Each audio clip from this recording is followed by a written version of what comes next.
My name is Joanna Berry. I work at Newcastle University Business School, and I'm also the chair of the North East branch of the Chartered Institute of Marketing, which is supporting this event. And I am delighted to see so many of you here. It is a little bit like being in a gladiatorial ring and slightly nervous-making. But if I could just point out that we do have people up there, I'll try and keep eye contact with you. It's just I really can't see much for the light, so if I look up and squint, I'm just trying to be polite and engage. We have a panel here which I am delighted to say represents two very strong North East businesses, and they've both got a presentation to do to give you a little bit more in-depth information about what it is that they do. Thereafter, we'll be taking questions from the floor. There are two microphones down here, one either, I feel like an air stewardess. Two microphones down here, one either side. There is only one microphone up on the top, so if you ask a question and you're sitting there, it might take a little while to get to you, all right? So if you have a question, let us know well in advance, especially if you're sitting down at the edges.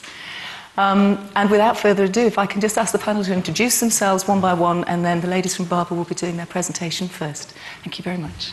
Hello, I'm Claire Saunders. I head up the marketing department at Barbour, J. Barbour & Sons, who are based in South Shields and make a very broad range of lifestyle clothing right across the wardrobe.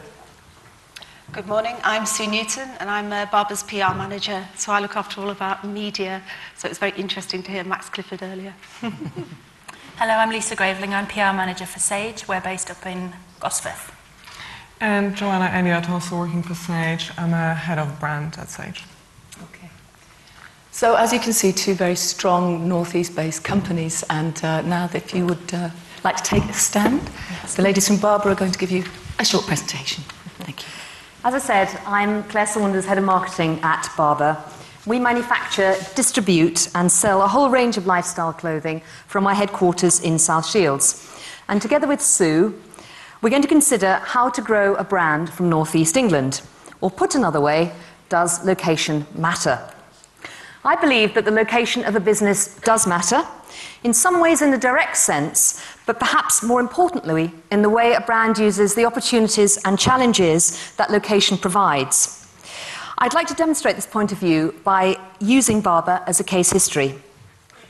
For Barbour, founded by John Barbour, who set up the company in 1894, the North East, and more specifically South Shields, is part of the DNA of our product and our company. Evolving from oiled sailcloth, Barbour wax jackets grew out of the local community's relationship with the North Sea and satisfied the need for mariners, fishermen, rivermen and dockers to be protected from the worst of that coastal weather. Now, the company was founded on four key principles, which are durability, quality, attention to detail, and of course, fitness for purpose. And the people who made the original jackets and still make our traditional waxes are still from the South Shields community, with local craftsmanship and stewardship validating the continuing quality and durability of the product. Indeed, as one of the largest and longest-running employers in South Tyneside, Barbour's factory is inextricably linked with the area. Our seamstresses today apply skills that have been handed down across generations. And while we are now sold in about 40 countries across the globe, the company remains in the hands of a fourth-generation North East family, now under the chairmanship of Dame Margaret Barbour and her daughter Helen, who is the original John Barbour's great-great-granddaughter.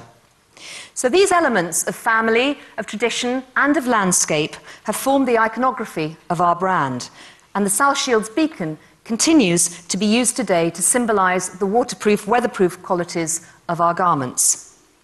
However, the fact that Barbour is born and bred in South Shields can mean very little to the outside world. In fact, South Shields can mean very little to the outside world. These days, as we nurture our brand to bigger and better things, we have to look outside the region. And in common with every other clothing brand, as well as our factory in South Shields, we manufacture a fair proportion of our product outside the UK. We simply couldn't survive otherwise. And also, Barbour is perceived in our global markets, which as a total are considerably larger than our UK markets, as a British brand rather than one that is just from the North East. And even in the broader UK, recent history frames Barbour as a countryside brand rather than from any particular region. And of course, our founder, John Barbour himself, was Scottish.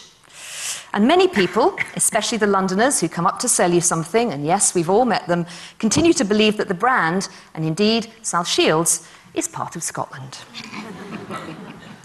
Yes, there's certainly a part of society where being situated in the northeast can work against you. As well as the extraordinary prejudice and ignorance of some from the south, and there have actually been several occasions where visitors have turned to me and actually said, "Please tell me you're not from up here, are you?"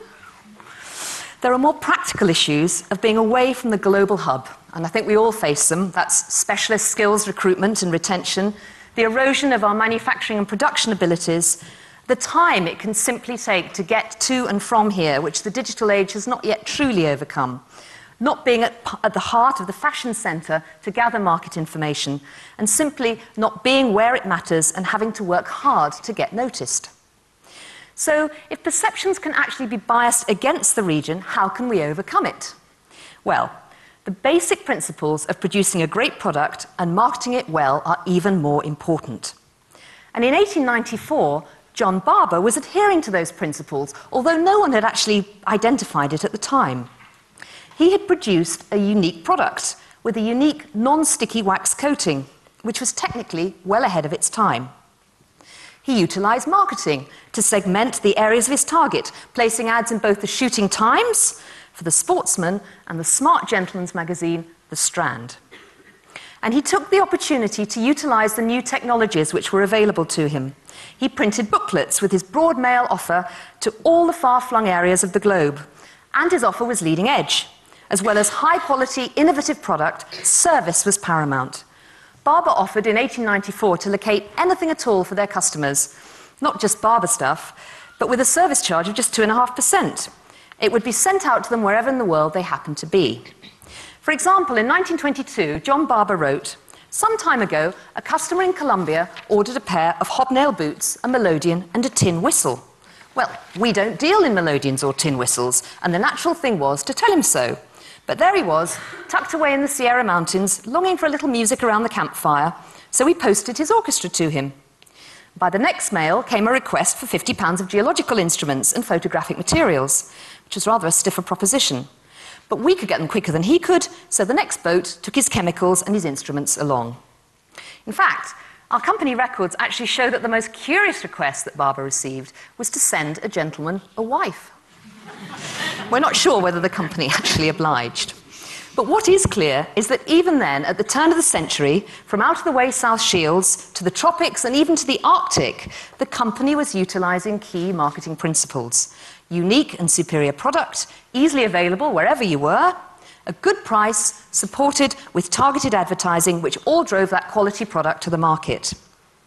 But there is another important lesson from Barbour, which is gained over the long view, which helps in overcoming these challenges of location, which have been over the years exacerbated by economic woes, sector change, and market evolution. And most important of all those things, Sue? That is the ability and flexibility to adapt to changing market conditions. Barbour's economic success has been by no means guaranteed. We have had several lean periods. Indeed, the 1990s was extremely tough for us. But I think one or two things that we've learned from that. One is that we'll generate new product for new target audiences, and we also listen to our customers as well, and we'll pay attention to what they say, and we can change our products accordingly. For example, the Ursula suit that you can see up there, that was actually based on a one-piece motorcycle jacket and trousers. It was all one piece. Captain George Phillips actually liked and admired the weatherproof qualities of it. So he actually came to Barbour and said, "I'd love to use this, but I need it to be two-piece." So we actually did some work in the factories and put it into a two-piece, and it actually became standard issue for submariners.